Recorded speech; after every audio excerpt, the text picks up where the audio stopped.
At least once a week, I drive past an abortion clinic called Women's Care.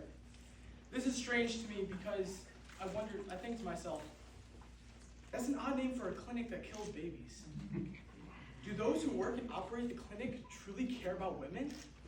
Actually, do I care about the women using that clinic? As a 16-year-old young man, I love my family, my friends, and my blue and white limited edition Air Jordan size 13 shoes. As a homeschooler, our faith is a big part of our curriculum. Most of my friends are pro-life, and it's pretty much a given that everyone is on the same page. Researching abortion and really understanding it hasn't been necessary. So why should I care? Most days, my biggest concerns are, how much schoolwork do I have to do today? Will I see that girl with a beautiful smile at church later? Also, quite frequently, what am I eating? I believe I am pro-life. I pray a Hail Mary when we drive by. I offer up my rosary to the unborn, but beyond that, my day is my own most of the time. I am sure I am not the only teenage boy who has had these thoughts, nor will I be the last. Number 1, why should I care? Number 2, how does abortion affect me? And number 3, isn't it merciful to abort babies who have disabilities? So in writing this paper, I knew abortion had to be more than just the killing of babies. And my research began. It wasn't very long before my curiosity on the subject turned to absolute horror and deep sadness. I found myself at the computer crying while watching a documentary from 1984 titled The Silent Scream. In this documentary, I learned how a first trimester abortion was performed in great detail. The cold metal tools that were inserted into the mother's body. The terrifying vacuum-like instrument that was used to dismember, tear, and emulsify the innocent baby. After describing the procedure, Dr. Bernard Nathans walked me through an ultrasound-guided abortion. This ultrasound video showed the baby kicking and trying to get away from the suction-like tip. Once the dismemberment began, he showed a freeze frame from an image that will haunt me for the rest of my life. The baby was screaming. From there, the research became more recent, and I found myself on the website of the Center for Medical Progress. The investigation showed that a group of citizen journalists went undercover in 2015 to abortion facilities and Planned Parenthood. They presented themselves as procurers of fetal tissue, and I watched the pieces of the babies in a petri dish be talked about as medical objects, including eyeballs, stomachs, livers, and neural tissue. This was the cornerstone for my newfound understanding of abortion, the mechanics, the brutality, and most importantly, I answered my own question. If I don't care, who will? There is knowing, and there is understanding. I knew abortion was wrong, sinful, because a child was killed.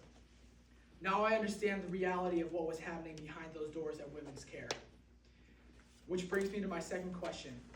How does abortion affect me? A phrase I often hear when talking about women's rights is my body, my choice. On the surface, it's true. It is their body and it is their choice. Unfortunately, that same phrase is used as an explanation for why women are entitled to abort their baby. The clinics use scientific terminology to describe the baby, simply saying fetus or clump of cells. This is to dehumanize the baby, to not acknowledge that they are human beings like you and me. A tiny human whose heart beats, ears hear, legs kick, brain thinks, and nerves that feel pain. The abortionists do this to minimize the fact that the babies are forcibly ripped apart, crushed, and sometimes even burned. In today's society, if a man kills his dog, he is slandered, bashed, and possibly criminally penalized. Unlike abortionists, who have killed hundreds of thousands of children and are praised by a large portion of our society. As a young man, how does this ultimately affect me? It's often talked about the guilt of a woman after an abortion, but what about the men? In a Danish study published in 2024, they polled the patient register of 8,221 men who were fathers of aborted babies. Of that group, 3,829 were my age, teenagers under the age of 18. These men were 90% more likely to need antidepressants, 40% more likely to need anti-anxiety medication, and within 1 year post-abortion, 79% more likely to need sleep aids. When I saw those statistics, I was shocked. I never knew men would be so taxed by the abortion of their unborn child, especially those lacking any sort of theological view of life. Abortion affects men, even those who push the women to abort. They relish on the loss of those first steps, first words, first days of school, first date, going to college.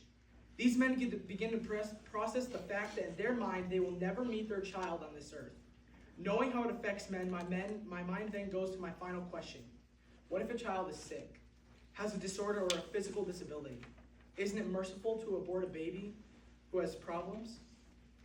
That is an option that even some pro-life thinkers deem acceptable. Often the reasons are they won't talk, they won't walk, they will look and act differently, and society will not accept them. Especially those who are sitting in a chair impaired the rest of their life. So their answer is to kill them because they won't have a quality of life? In that sense, I can say how absolutely wrong that mindset is and how wrong they are to believe it. I have a 12-year-old quadriplegic handicapped sister that literally only has 25% brain tissue left in her head. She will never walk, should not be able to talk, and lives out her life in a chair. Every day, I help my parents with her, even though they do not ask for it. She talks nonstop and goes against all odds. I cannot imagine a world without her in it. To think that somebody would take the life of their child by choice baffles me. Who are we to determine the value of someone's life? That decision is left to our Maker, and it is His choice, not ours, as to the worth of that child, the innocent soul, and what they will bring to the world. In conclusion, I think I've answered more than just my initial 3 questions. I won't stand for this injustice, and you don't have to either, especially young men who are my age who feel as if this isn't something they should worry or care about. Young men today should stand up and fight for the rights of the unborn children because, as stated in the book of Exodus, chapter 23, verse 7, shed not innocent blood. At the end of the day, an abortion is murder, not a solution to a social problem.